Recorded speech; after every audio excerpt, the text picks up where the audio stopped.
طلع البدر علينا من ثنيات الوداع وجب الشكر علينا. Bismillahirrahmanirrahim. Assalamualaikum warahmatullahi wabarakatuh. Alhamdulillahilladzi khalaqa faqaddar wa syara'a fayassar wa faqa man arada hidayatahu lil Islam.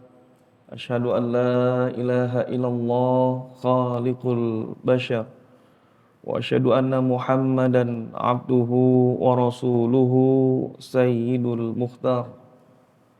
Allahumma salli wa sallim ala habibina wa syafi'ina wa qurrati a'yunina Muhammadin sallallahu alaihi wasallam wa ala alihi wa sahbihi wa man tabi'ahum bi ihsanin ila yaumil mahsyar. Amma ba'd. Hadratal muhtaramin, para asatid, para tokoh, para hujjaj, bapak-bapak, ibu-ibu jamaah Masjid Al-Muhajirin yang insya Allah pada kesempatan di subuh hari ini diridhoi dan dirahmati Allah Subhanahu wa ta'ala.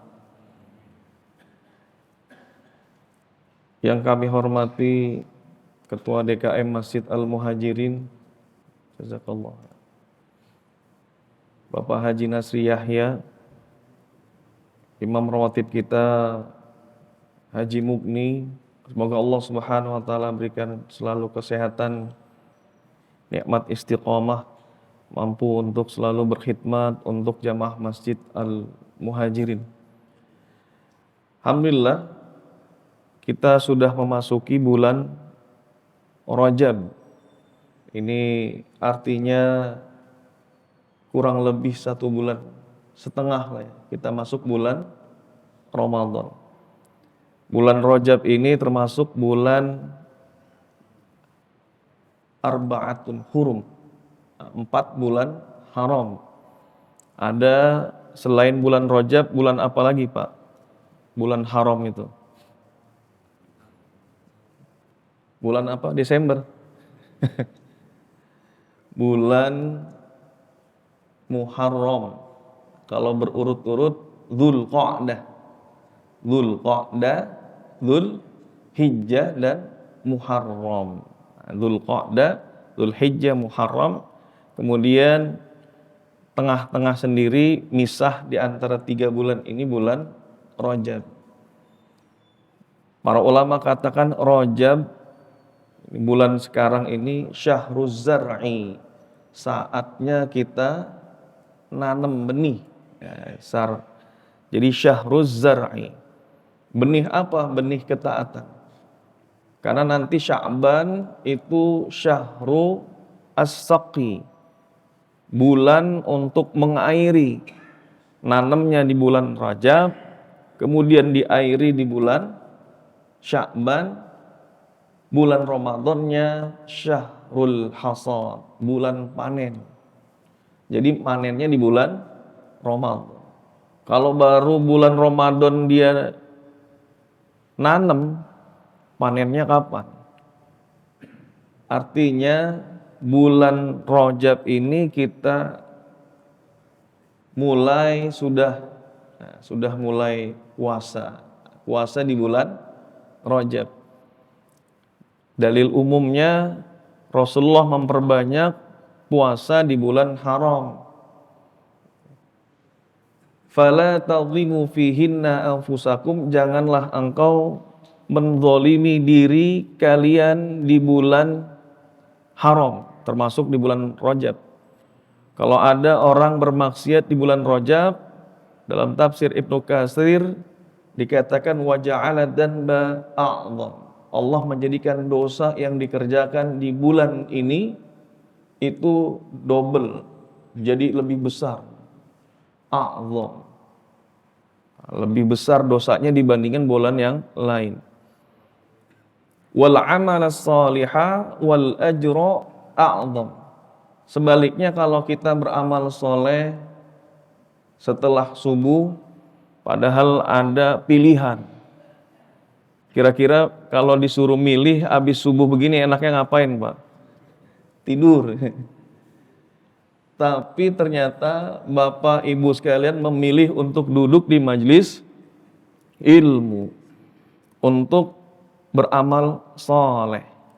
Maka pahalanya a'zam, pahalanya juga besar. Bulan Rajab disebut dengan bulan tathhirul qulub minadz dzunub. Bulan mensucikan hati dari dosa-dosa. Dzanbun, satu dosa. Kalau banyak dosa namanya dzunubun. Makanya kadang-kadang kita dengar imam itu ketika beristighfar, Astaghfirullahaladzim alladzi la ilaha illa huwal hayyul qayyum wa atubu ilaihi min jami'il ma'asi wa dzunub. Mohon ampun dari ma'asi. Kalau maksiat satu perbuatan dosa, ma'asi berarti dosa-dosa. Ya, dari perbuatan banyak maksiat, wa dzunub, perbuatan banyak dosa. Jangan sampai salah baca ya.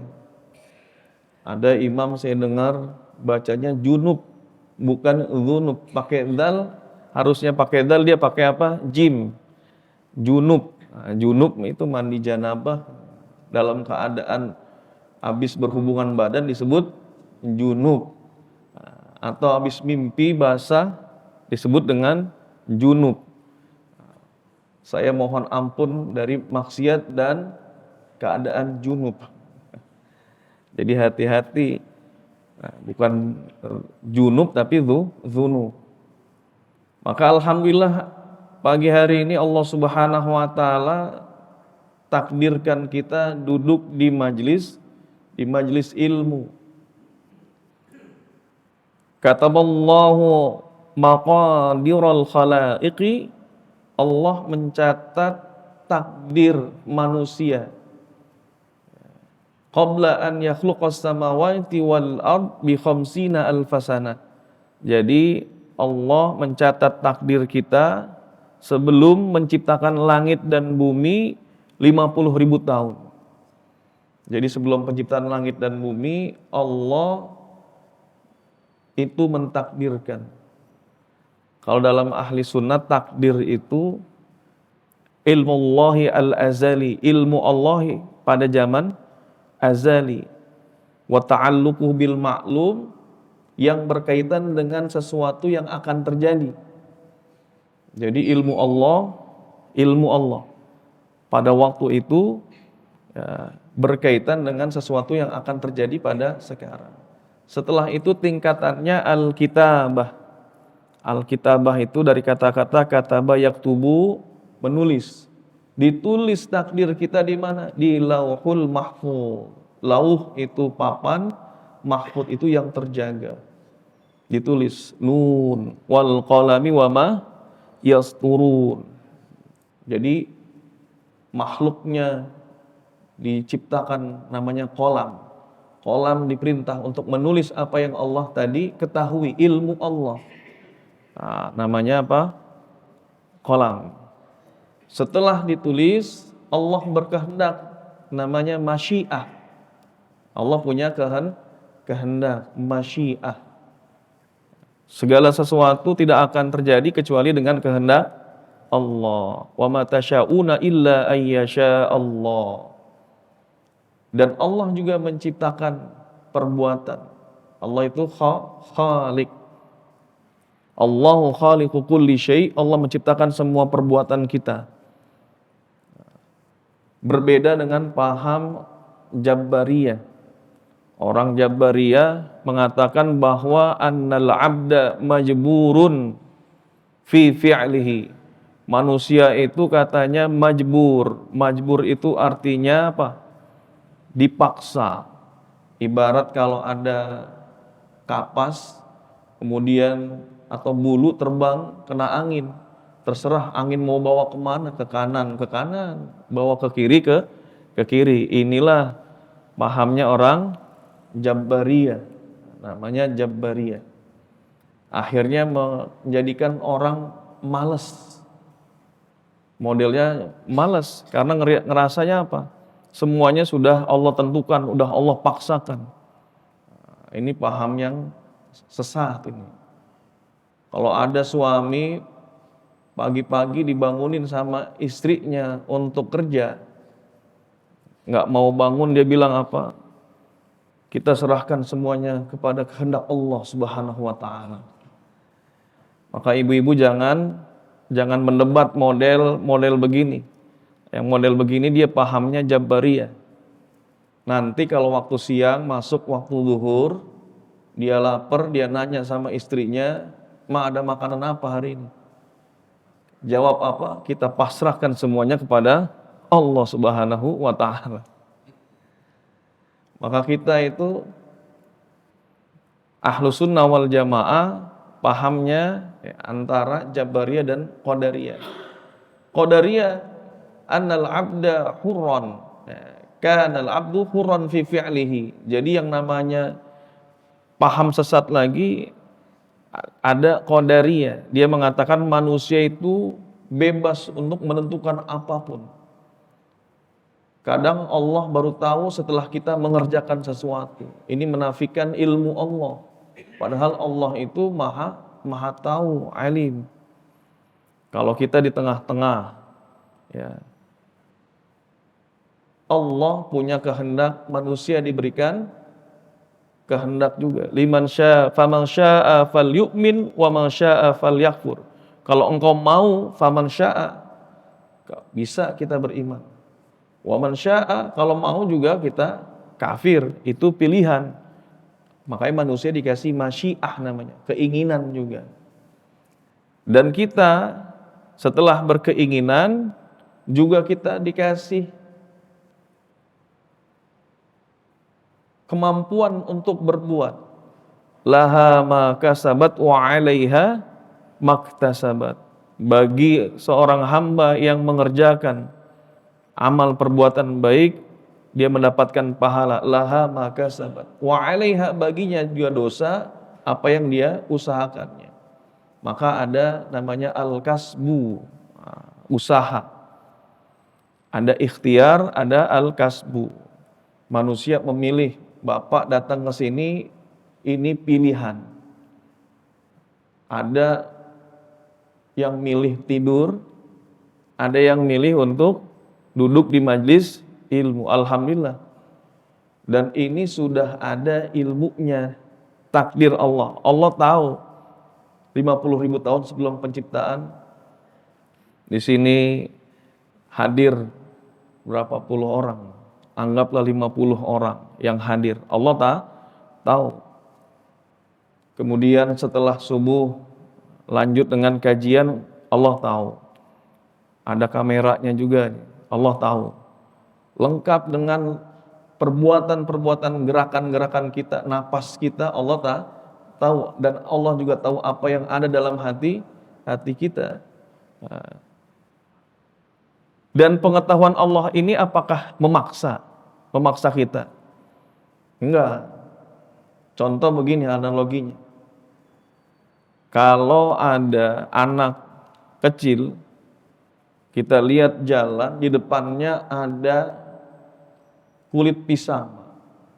Dengan pengetahuan kita bilang itu, ini kalau anak injek pasti jatuh. Ternyata dia diinjek, jatuh itu anak. Apakah anak itu jatuh karena pengetahuan kita? Atau karena perbuatannya, Pak? Karena perbuatan anaknya. Bukan karena pengetahuan kita. Nggak bisa kita disalahkan gara-gara kita tahu dia bakalan jatuh, akhirnya kita yang disalahin. Ente tahu.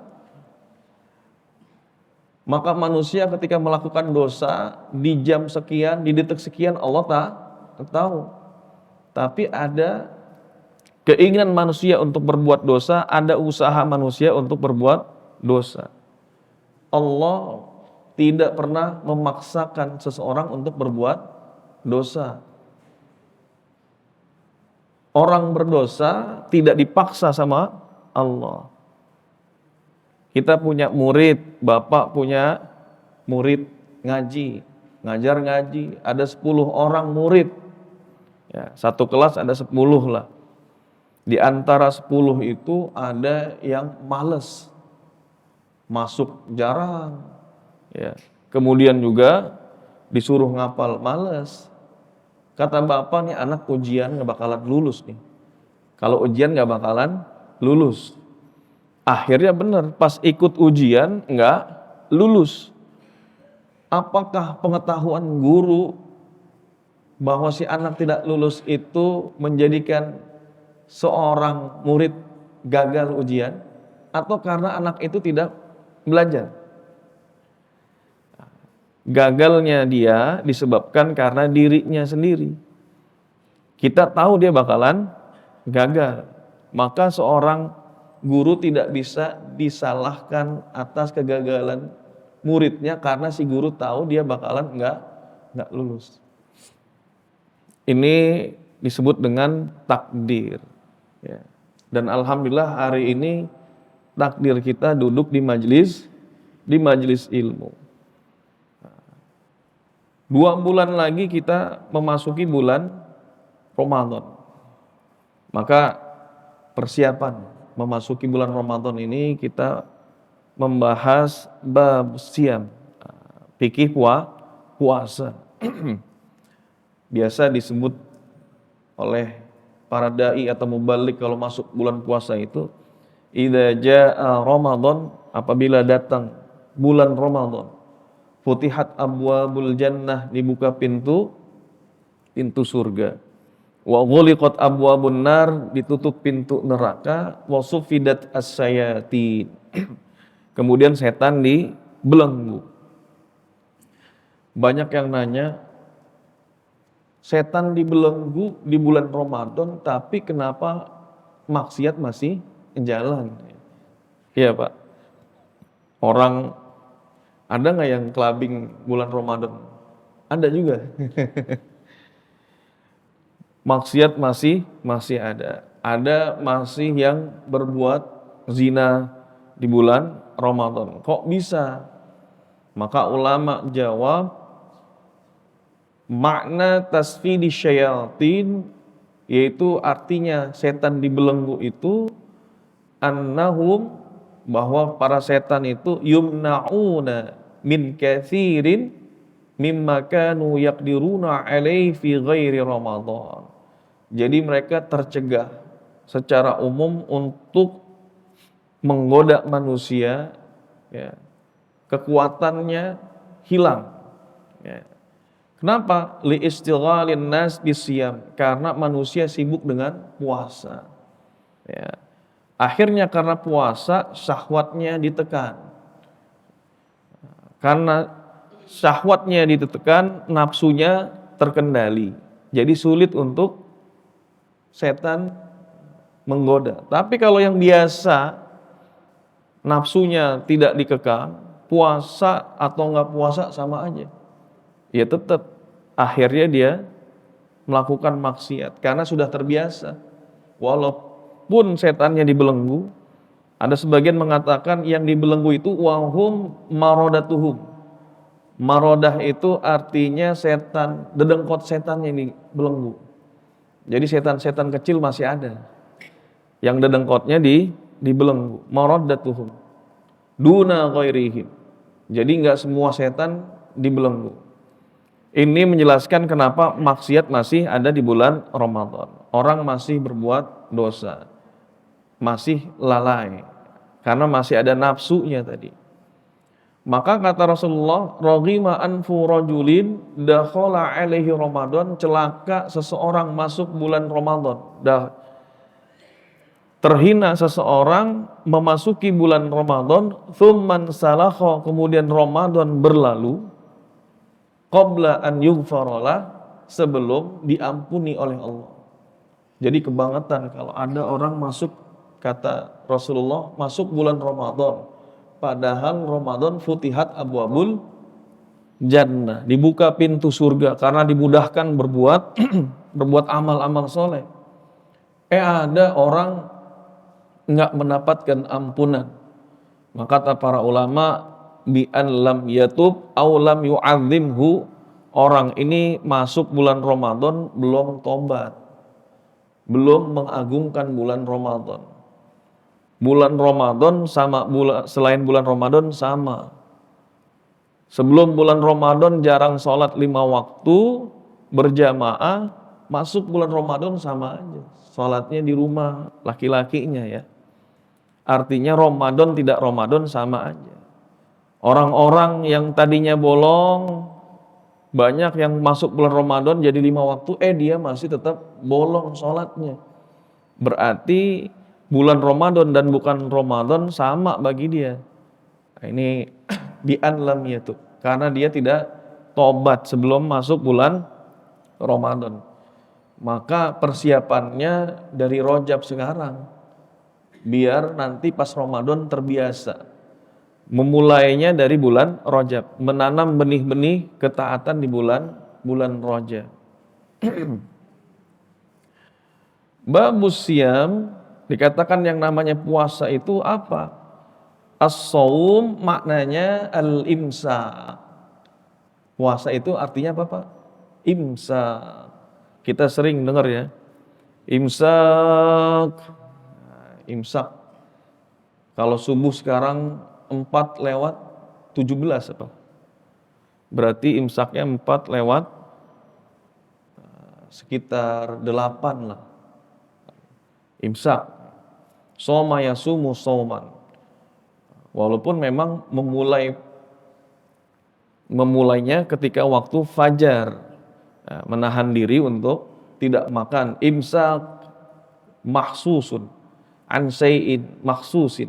Jadi menahan sesuatu, menahan diri secara khusus dari sesuatu yang khusus, fi zamanin mahsusin, pada waktu yang khusus, artinya dari mulai subuh sampai dengan fajar.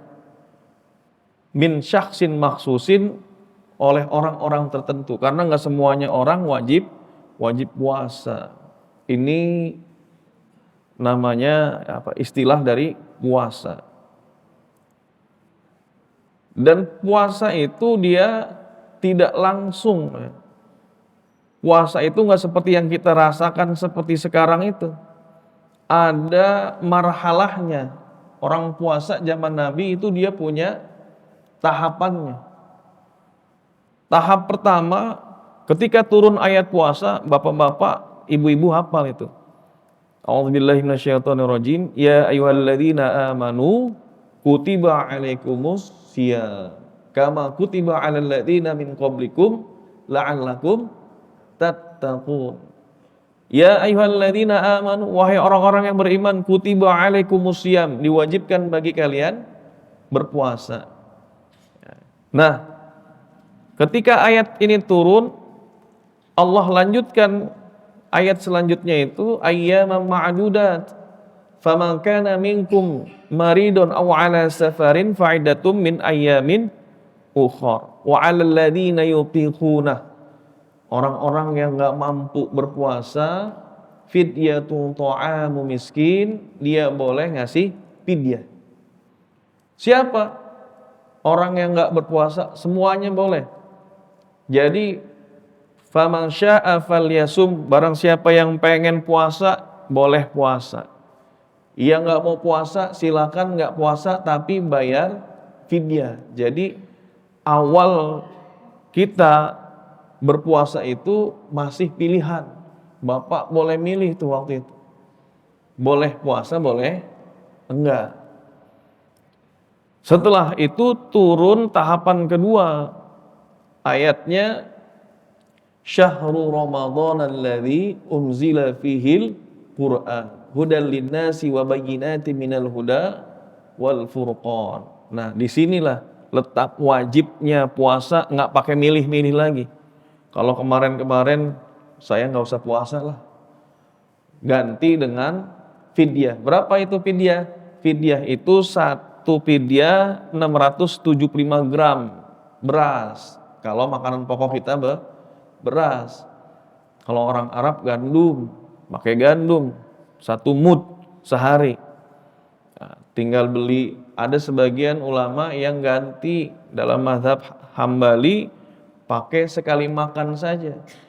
Anas bin Malik mengganti 30 fidyah ketika sudah masuk masa tuanya, dia kumpulin 30 orang, kasih makan 30 orang.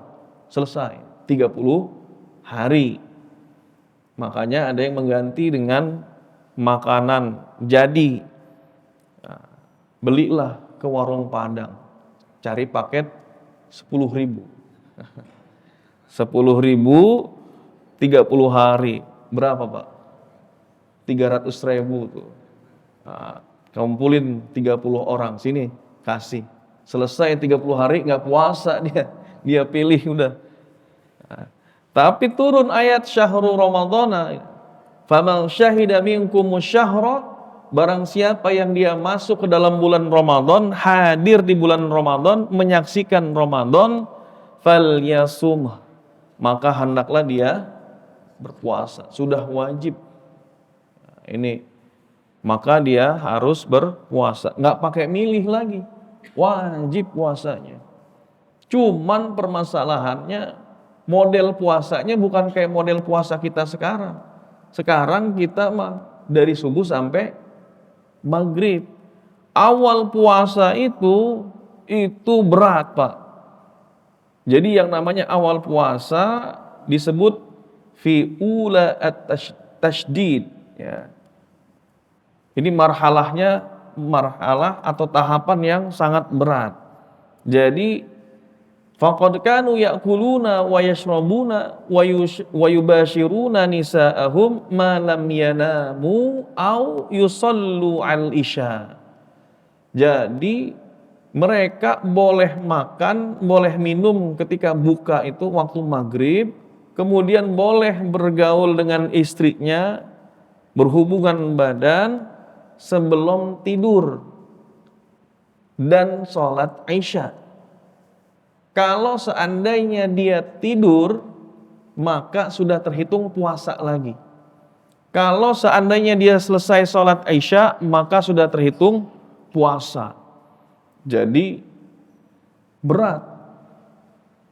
Bapak buka maghrib, Allahu Akbar, makan, kekenyangan, tidur, maka sudah dianggap puasa. Subuhnya boleh makan nggak sebelum subuh sahur? Nggak boleh. Nah, jadi masih berat itu. Wajib puasanya setelah tidur atau selesai sholat isya. Fa'idha namu, kalau seandainya dia tidur, wasallu al-isya, dia sholat isya, lam yajuz lahum syai'un min dzalika ila lailatil qabilah, tidak boleh dia melakukan perbuatan di antaranya makan, minum, berhubungan badan dengan istri sampai hari selanjutnya. Bayangkan. Akhirnya kejadian sama orang Ansor. Ada sahabat Ansor itu kerjanya bertani. Kalau orang Quraisy biasa kerja ngapain, Mbak? Jualan, ya, jual. Li'ilafi Quraisy ilafihim rihlatasyita'i was-shayf. Karena kebiasaan orang-orang Quraisy, kebiasaan mereka ngapain? Rihlah. Kalau sekarang anak-anak sekolah ada namanya rihlah. Kalau rihlah berarti dia tamasya, bepergian ke kebun binatang, namanya rihlah. Pergi ke taman safari, rihlah. Nah, kalau dulu yang namanya rihlah, berpergian antar negara. Ngapain orang-orang Quraisy pergi kemana ketika musim dingin? Kalau di Mekah musim dingin, mereka pergi ke Yaman. Nah, jadi jualan di sana. Kalau musim panas, mereka pergi ke Syam. Kalau di Mekah panas, akhirnya mereka ke Syam. Lebih adem. Makanya jualan di sana. Nanti bulan Dzulqa'dah nggak ada yang rihlah. Kenapa bulan Dzulqa'dah nggak ada yang rihlah, nggak ada yang jualan? Orang-orang Quraisy Dzulqa'dah artinya bulan duduk-duduk. Qa'ada yang udu, maq'ad tempat duduk maq'ad. Dzulqa'dah waktunya duduk-duduk santai. Kenapa? Masuk bulan haji. Orang mau haji datang sebulan sebelumnya, perjalanan jauh. Hajinya haji orang jahiliyah, datang ke Mekah. Orang yang di Mekah ngapain lagi kita pergi rihlah? Kan dia udah pada datang. Jadinya gelar lapak di depan rumah, ya gelar lapak, duduk-duduk, tinggal jualan aja. Makanya disebut dengan Dzulqa'dah. Bulan selanjutnya Dzulhijjah. Sedangkan orang Ansor kerjaannya bukan jualan dia. Orang Ansor bertani. Bertani ya. Taninya tani korma. Ketika bertani sepanjang hari, tula yaum, sepanjang hari. Falamma hadara waqtul iftar, kemudian ketika waktu maghrib, istrinya inisiatif untuk beli, kalau kita mau takjil. Ditakjil. Istrinya keluar, intalaqat imra'atuhu, istrinya keluar pergi dari rumah beli takjil. Di jalan Buritan sini. Sepanjang jalan tuh takjil semua. Kalau ditaruh di situ susah jalannya, rame. Nah, sekarang dipindahin kemana? Ke lapangan. Di lapangan kalau hujan becek, akhirnya nggak ada yang beli. Pindah lagi dia. Tadinya udah bagus pindah ke lapangan, nggak bikin macet di jalan Buritan. Tapi karena hujan becek, nah, balik lagi ke situ. Wah. Akhirnya setelah beli takjil, li talaba lahu ta'am, ya. Falamma hadarat, dia balik ke rumahnya. Wajadathu qad ghalabat ainahu minal juhdi. Dia dapetin suaminya ketiduran. Waktu maghrib datang, suaminya apa? Tidur, kecapean. Disebabkan karena kerja seharian. Wanama, suaminya tidur. Berarti konsekuensinya gimana Pak? Kalau orang tidur setelah maghrib, boleh makan nggak? Udah nggak boleh makan lagi. Karena awal model puasa, pokoknya kalau dia habis buka tidur, wajib puasa. Atau dia sholat isya selesai, berarti dia sholat wajib puasa. Kalau bapak-bapak dapat model begini waktu awal-awal puasa, kayaknya bakalan begadang gitu. Kalau begitu begadang aja dah sampai subuh. Biar bisa makan sampai subuh, baru setelah itu tidur dah. Tidur bangunnya maghrib. Akhirnya dia puasa. Istrinya udah bawa takjil, suaminya tidur. Waduh, parah kata istrinya. Waktu maghrib begini malah tidur. Udah lanjut puasa. Wa indama intasofan nahar, masuk di siang hari suaminya pingsan, nggak kuat. Karena puasanya berarti hampir 1,5 hari kalau gitu. Fi yaumi at-tali. Karena dia pingsan, ya, maka turun ayat selanjutnya. Uhilla lakum lailatas siyami rafathu ila nisaikum hunna libasul lakum wa antum libasul lahun. Uhilla lakum, dihalalkan untuk kalian lailatas siyam, malam hari di bulan Ramadan ketika puasa tadi lailatus siyam. Ar-rafath. Rafath itu artinya ini bahasanya bahasa majas. Rafath itu kan kalau kita haji nggak boleh fala rafatha wala fusuqa wala jidal, nggak boleh berkata-kata kotor. Artinya rafath di sini bukan boleh kalian malam puasa itu berkata-kata kotor, bukan. Rafath itu berhubungan badan sama istri. Uhilla lakum lailatas siyami rafathu ila nisaikum, kepada istri kalian. Hunna libasul lakum, istri kalian itu pakaian untuk kalian. Artinya kita harus menutupi aib istri kita. Hunna libasul lakum wa antum libasul lahunna. Istri menutupi aib suami, suami menutupi aib istri. Menutupi pakaian di sini. Bukan artinya istri kemana-mana kita ikutin kayak kita kayak pakaian gitu, enggak. Ayat selanjutnya, wa kulu washrabu hatta yatabayyana lakumul khaytul abyadu minal khaytil aswadi minal fajr. Makan minumlah sampai jelas antara benang hitam dengan benang putih. Ayat selanjutnya minal fajr turunnya belakangan. Sahabat dia tungguin itu benang hitam dengan benang putih, kapan bedanya ini? Padahal maknanya antara waktu subuh dengan terbitnya waktu subuh, gelap dan terang. Masuk waktu subuh, fajar sodik. Nah ini namanya fajar sodik. Ada fajar kadhib. Kalau Bapak lihat yang punya lantai 2 atau lantai 3, waktu subuh pas azan naik lantai 3. Waktu subuh itu cahayanya putih menyebar di seluruh ufuk tuh. Putih garis. Nah itu namanya fajar sodik. Saya nyoba itu pas adzan, katanya orang Indonesia salah waktu subuhnya. Kata para ulama, MUI menetapkan benar kok sudah. Dilihat, Bapak perhatikan cahaya putih menyebar di seluruh ufuk, ya. Kalau misalkan ada laut di atasnya sedikit, nah itu putih-putih penyebar. Kalau belum, dia cahayanya naik ke atas seperti buntutnya serigala, itu namanya fajar kadhib. Kalau waktu fajar kadhib ini yang azan Bilal bin Rabah. Jadi ada 2 kali azan. Nanti fajar sodik Abi Umi Maktum, sahabat Nabi yang buta. Waktunya waktu subuh benar itu. Maka jangan sampai terhalang kita dengan dengan azannya Bilal. Bapak lagi makan sahur, Bilal azan, berhenti. Jangan terhalang.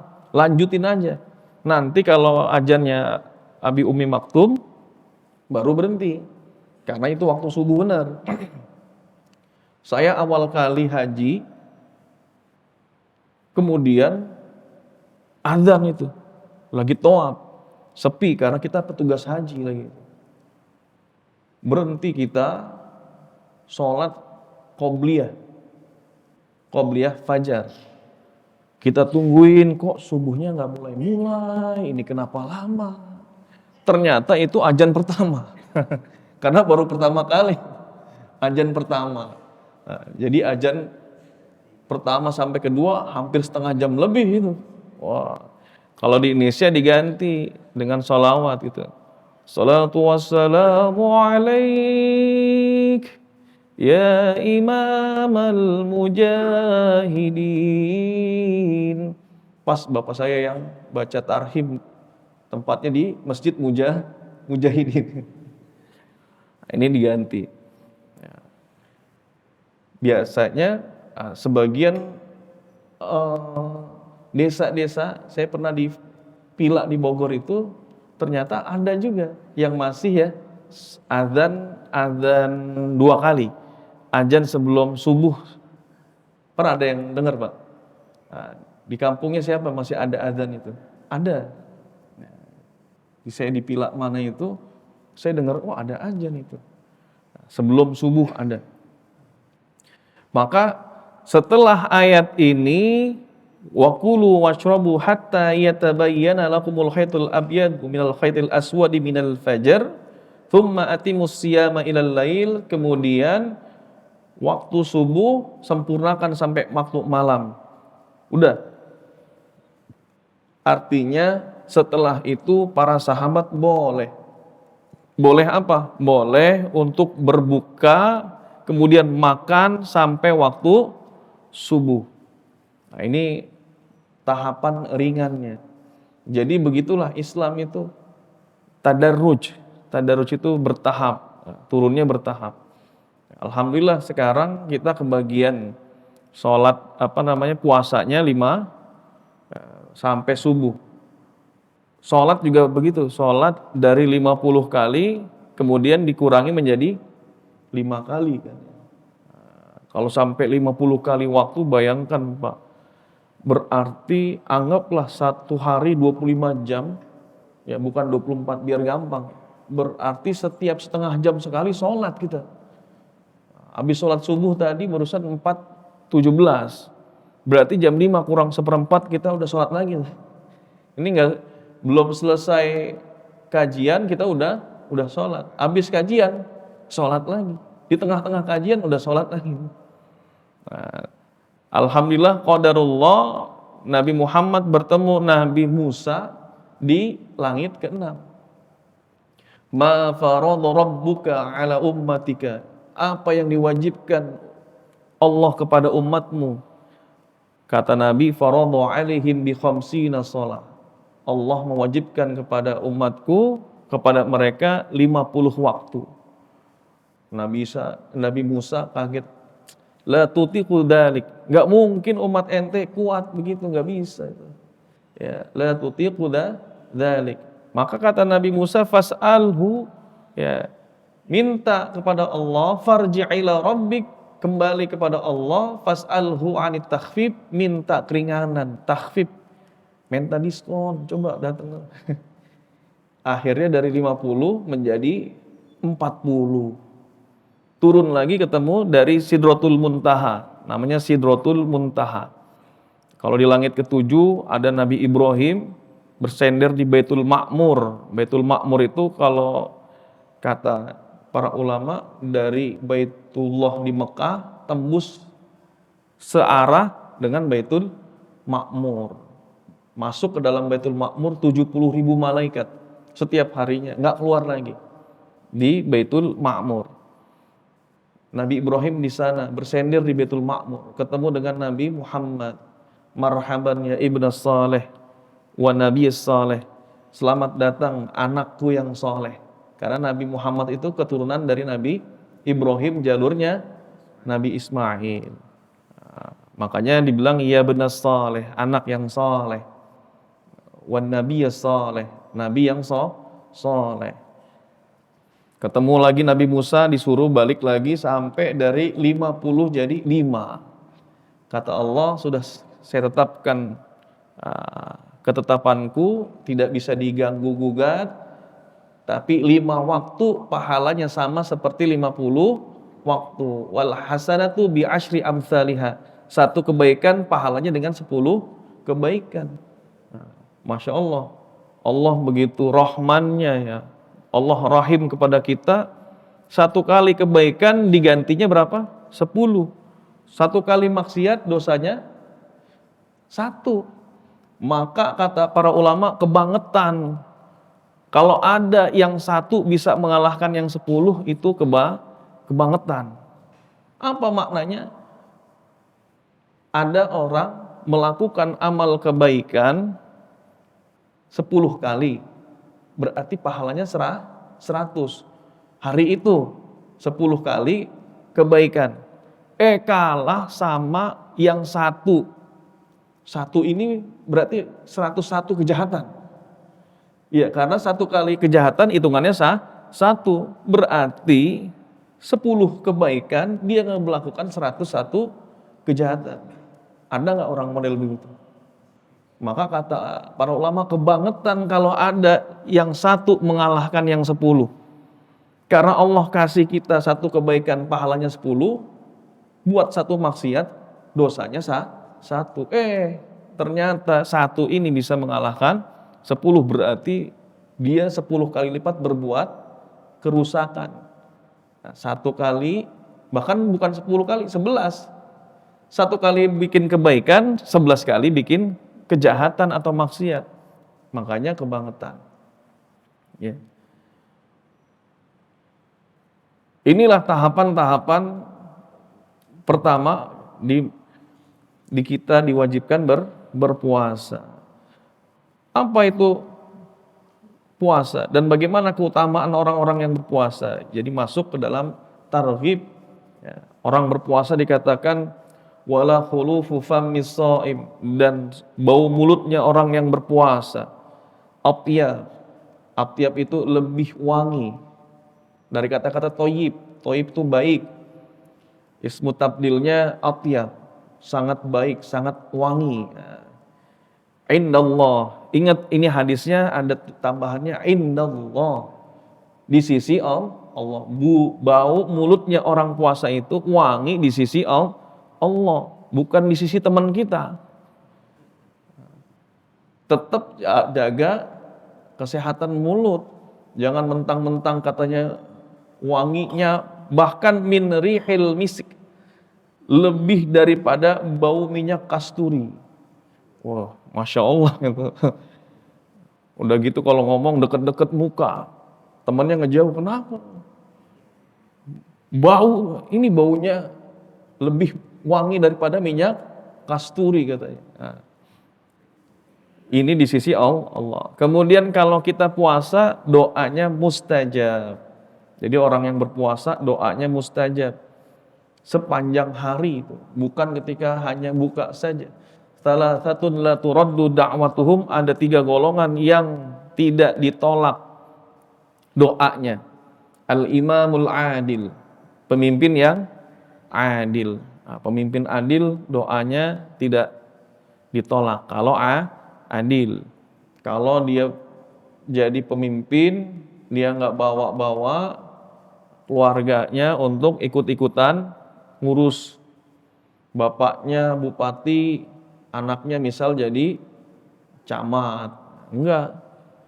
Dia nggak bawa-bawa, nggak ada KKN-nya, susah. Imam adil. Was-shaim hatta yuftira, kemudian orang yang berpuasa sampai dia berbuka. Maka doanya, manfaatkan doa ketika kita puasa. Wa da'watul mazlum, dan doanya orang yang dizalimi. Kalau dizalimin kira-kira gimana Pak? Doanya Bapak itu nggak ditolak. Satu waktu Nabi ketika dakwah ke Taif, di Mekah ditolak, bahkan Nabi diboikot. Tahun ke-7 Nabi diboikot oleh orang-orang kafir Quraisy. Bani Hashim, Bani Muthalib diboikot. Nama lembahnya sekarang namanya Syi'bu Abi Thalib. Syi'b itu lembah. Diboikot selama 3 tahun, kemudian ditulis dengan kalimat Bismikallahumma, dengan menyebut namamu ya Allah. Orang Quraisy itu. Tidak boleh ada yang jual beli sama Bani Hashim sama Bani Muthalib. Tidak boleh ada yang nikah sama Bani Hashim sama Bani Muthalib. Nggak ada yang boleh jual beli. Nggak boleh ada yang tolong-menolong sama Bani Muthalib. 3 tahun di lembah, anak-anak, orang dewasa, Abu Thalib, yang kafir maupun yang muslim, yang penting dia Bani Hashim, Bani Muthalib, diboikot. Makan apa? Makan daun sama kulit pohon. Sampai pada akhirnya Nabi nyampaikan kepada pamannya Abu Thalib bahwa surat pemboikotannya itu sudah hancur. Bismikallahumma, yang tersisa kalimat Bismikallahumma-nya saja. Disampaikan Abu Thalib kepada pembesar kafir Quraisy, kalaulah Muhammad itu benar, pasti tulisannya sudah hancur dimakan rayap, tinggal tulisan Bismikallahumma. Akhirnya dibuka pintu Ka'bah karena masuk surat boikotnya di dalam Ka'bah. Dibuka ternyata sudah hancur, Bismikallahumma-nya saja. Nah, setelah itu orang-orang kafir Quraisy berdebat, kira-kira dilepasin enggak ini, pemboikotannya digagalkan atau enggak. Musyawarah akhirnya disepakati pemboikotannya dicabut. Kembalilah Nabi Muhammad dan keluarganya Bani Hashim, Bani Muthalib ke rumah masing-masing di tahun ke-10 kenabian, berarti 3 tahun tuh diboikot. Nama tahun itu dikenal dengan Amul Huzn, tahun kesedihan. Karena setelah itu Siti Khadijah meninggal. Ya, pengaruh dari boikotnya, meninggal. Orang yang membantu Nabi. Setelah itu orang yang membantu Nabi juga, yang membela Nabi, pamannya Abu Thalib, meninggal lagi. Sebelum meninggal Nabi datang ke Abu Thalib. Ya pamanku, katakanlah qul la ilaha illallah, mudah-mudahan ini menjadi hujah aku di hadapan Allah untuk membelamu. Ada Abu Jahal, dia mendesak Abu Thalib, ente mau ninggalin agama nenek moyang kita. Ya, ini setan memang kadang datang ketika apa? Ketika sakaratul maut. Kadang menyerupai ibu kita, menyerupai orang yang kita kenal. Ini makanya kita berdoa, Allahumma hawwin alaina fi sakaratil maut. Mudahkan kami Allah dalam proses sakaratul maut. Karena banyak ujiannya itu. Akhirnya pada akhir keputusannya Abu Thalib tetap dia memegang agama nenek moyangnya. Agamanya Abdul Muttalib. Maka Nabi meminta ampun kepada Allah selagi belum dilarang. Turun ayat innaka la tahdi man ahbabta walakinallaha yahdi may yasha. Engkau tidak akan mampu memberikan petunjuk kepada engkau yang kau cintai, tapi Allah lah yang memberikan hidayahnya kepada siapa yang Allah kehendaki. Ya, sekuat apapun Allah yang berkehendak. Kita memiliki kemauan, tapi pada akhirnya, finalnya Allah lah yang menentukan. Jadi hidayah ini nggak bisa. Hidayah mahal, petunjuk itu mahal. Sampai pamannya yang membela Nabi aja dia nggak dapat hidayah. Alhamdulillah kita mendapatkan hidayah. Makanya ada orang namanya Taufik Hidayah. Taufik itu sesuai dengan keinginan Allah, namanya taufik. Dia apa yang kita kerjakan sesuai dengan kemauannya Allah, maka disebut dengan taufik. Waffaqa yuwaffiqu taufiqan. Allah pengennya kita duduk di majelis ilmu, kemudian setelah subuh kita duduk di majelis ilmu sesuai dengan apa yang diinginkan Allah, maka Bapak mendapatkan taufik, hidayah petunjuknya. Setelah itu akhirnya Nabi dakwah ke Taif karena di Mekah sudah ditolak. Dakwah di Taif, nenek Nabi itu punya kerabat di Taif, makanya dia ke sana. Awalnya diterima, pergi bareng Zaid bin Harithah. Zaid bin Harithah itu anak angkat Nabi. Nanti setelah masa di Madinah nggak boleh lagi memanggil Zaid bin Muhammad, karena Zaid bin Harithah diangkat sama Nabi, maka orang-orang manggilnya Zaid bin Muhammad, anak angkat Nabi. Menemani dakwah Nabi ke Taif. Ditolak, dilemparin batu, ya sampai berdarah-darah. Maka Nabi lapor sama Allah. Allahumma ashku du'fata quwwati, ya Allah, aku melaporkan kelemahan kekuatanku, wa qillata hilati, dan sedikitnya upayaku, wa hawani 'alan nas, dan kerendahan diriku di depan manusia. Ya arhamar rahimin, wahai Rabb yang maha penyayang. Rabbul mustad'afin, Rabb orang-orang yang lemah. Kemudian Nabi katakan, ila man takilni, kepada siapa engkau serahkan aku, ila ba'idin yuhajjimuni bi, kepada orang yang merendahkan diriku, atau kepada musuh engkau serahkan urusanku. Kata Nabi, saya nggak peduli kalau engkau tidak murka kepada diriku. Bayangkan, akhirnya turun malaikat Jibril diutus oleh Allah bersama Malakul Jabal. Malak itu mufrad dari malaikat. Jamak, malaikat itu jamak. Mufradnya malak, singlenya malakun, pluralnya malaikat. Malakul Jabal berarti malaikat gunung gitu. Di Indonesia juga ada malak itu. Bapak kalau habis dari Indomaret keluar naik motor, ada malak gitu. Ada malak Indomaret, penjaga Indomaret yang suka malak. Ya, tukang parkir. Saya pernah bawa Syekh Palestina masuk ke perempatan alur laut. Dia nanya, itu orang ngapain di situ katanya. Oh, itu ngatur jalan, kata saya. Terus orang pada ngasih duit. Iya. Wah, itu kerjaan orang malas katanya. Dia bilang kerjaannya orang malas begitu. Kerja apa begitu? Nggak ada di negeri saya begitu katanya. Maka nanti ada fatwanya. Fatwa mengenai tukang parkir yang bukan di tanahnya sendiri. Jadi itu dibahas juga dalam Bahthul Masail itu. Bagaimana hukumnya dia meminta uang parkir di tempat yang bukan milik dia. Kalau itu tokonya dia dalam bentuk menjaga barang kita, maka masih boleh.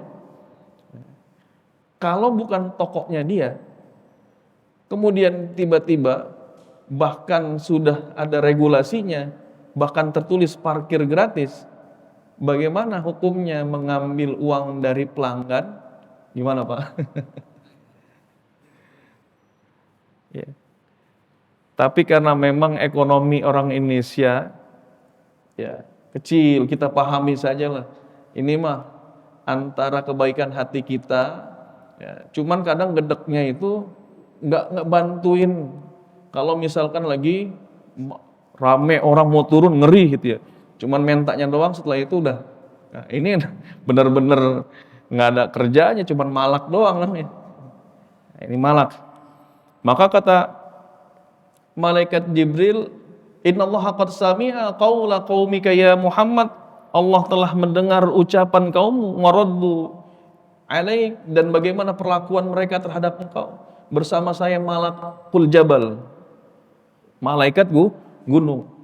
Lita murahu bima syi'ta fihim, terserah engkau mau suruh apa aja untuk berbuat kepada orang-orang Taif.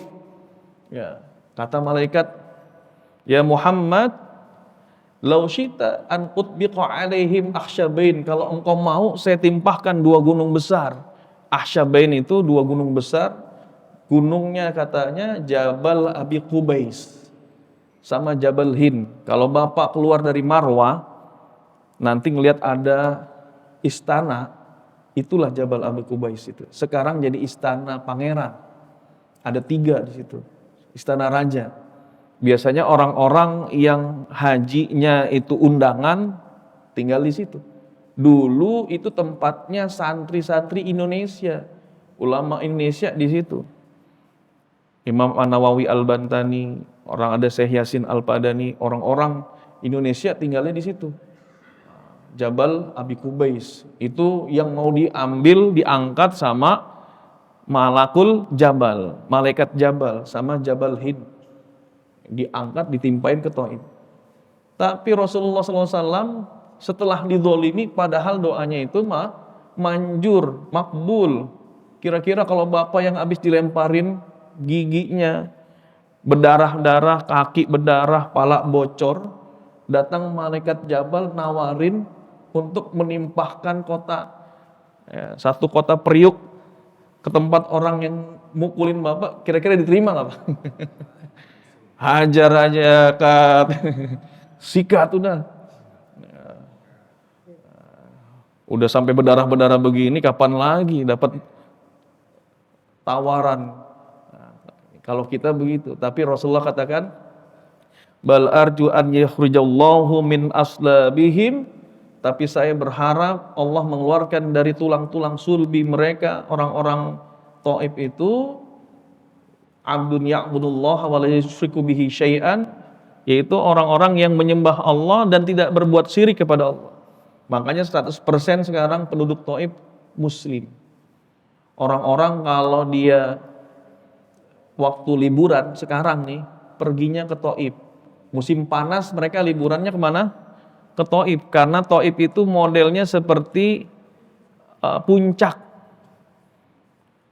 sekitar 80 km sampai 90 km. Kalau zaman dulu naik onta 1 hari 33 kilo. Jadi jarak tempuh onta itu sehari 33 kilo. Atau kalau mau cepat dikit 40 kilo. Nah, kalau misalkan 90 km berarti kira-kira naik onta berapa lama ke Taif? 3 hari. 3 hari itu. Saya naik kuda, nyewa kuda waktu di Mesir, nyoba-nyoba 1 jam, selesai turun dari kuda, jalannya ngangkang. Pegel semua, nggak bisa nyatu itu Pak. Itu kita yang baru pertama kali. Coba bayangkan kalau seharian naik onta. lecet-lecet ini kayaknya nih. Kalau belum terbiasa itu. Makanya Saudi itu mengeluarkan rihlah perjalanan orang yang umroh tapi masih dalam perencanaan perjalanan hijrah Nabi dari Mekah ke Madinah dengan rute yang dijalankan oleh Nabi. Nah itu kalau Bapak mau ikut nanti ada programnya itu. Coba rasain bagaimana Nabi hijrah. Tapi nggak tahu apakah naik onta juga apa enggak. Bayangkan kalau naik onta seminggu itu. Seminggu sampai 8 hari baru nyampe. Jadi kalau umrohnya umroh 9 hari atau umroh 10 hari cuman di perjalanan doang gitu. Habis selesai umroh hijrah ke Madinah 10 hari di perjalanan. Nyampe Madinah itu insya Allah kakinya nggak bisa ditekuk lagi. Nah, itulah Taif. Jadi Taif itu Masya Allah ada sekarang buah-buahan itu ngimpornya dari Taif. Jadi Mekah, Madinah, Mekah itu dapat buah-buahan, buah anggur dari Taif. Ini termasuk doanya Nabi kita Muhammad sallallahu alaihi wasallam. Ini wallahu a'lam, salah satu fadilah bagi orang yang berpuasa, doanya dikabulkan dan tidak ditolak insyaallah. Wallahu a'lam. Ini saja yang dapat kami sampaikan. Kurang lebihnya mohon maaf atas segala kekurangan dan khilafan. Bagi jamaah yang ingin bertanya kami persilahkan. Jika tidak, kita cukupkan sampai di sini. Ya, cukup ya. Alhamdulillah Bapak-bapak, Ibu-ibu, para jamaah yang dimuliakan Allah Subhanahu wa taala, sama-sama kita baru saja memulai bab atau muqaddimah pembukaan tentang puasa. Mudah-mudahan apa yang kita pelajari bermanfaat. Mohon maaf atas segala kekurangan dan khilafan. Mari kita sama-sama akhiri ngaji kita dengan sama-sama memohon ampun kepada Allah Subhanahu wa taala dengan beristighfar. Astaghfirullahaladzim, astaghfirullahaladzim, astaghfirullahaladzim. Kita mohon, kita berdoa pada Allah, mudah-mudahan duduk kita di sini selama dari subuh sampai dengan suruh, Allah jadikan ampunan untuk kita semua. Asbab Allah jadikan keluarga kita menjadi keluarga yang sakinah, mawaddah, warahmah. Menjadikan anak-anak kita, keturunan kita menjadi soleh dan soleha. Dan duduk kita menjadi mawazinul hasanat, timbangan kebaikan yang insya Allah menjadi pemberat di yaumul mizan insyaallah. Alhamdulillahirabbil alamin hamdan syakirin hamdan yuwafi ni'amahu wa yukafi mazidah. Ya rabbana lakal hamdu kama yanbaghi li jalali wajhikal karim wa 'azimi sultanik. Allahumma shalli ala sayyidina Muhammadin fil awwalin wal akhirin wa barik wa sallim radhiyallahu ta'ala an kulli sahabati rasulillahi ajma'in. Allahumma ighfir lana dhunubana wa dhunuba walidayna warhamhuma kama rabbayana shighara. Allahumma inna nas'aluka al-huda wat tuqa wal afafa wal ghina. Allahumma aril haqqa haqqan warzuqna ittiba'ah wa aril batila batilan warzuqna ijtinabah.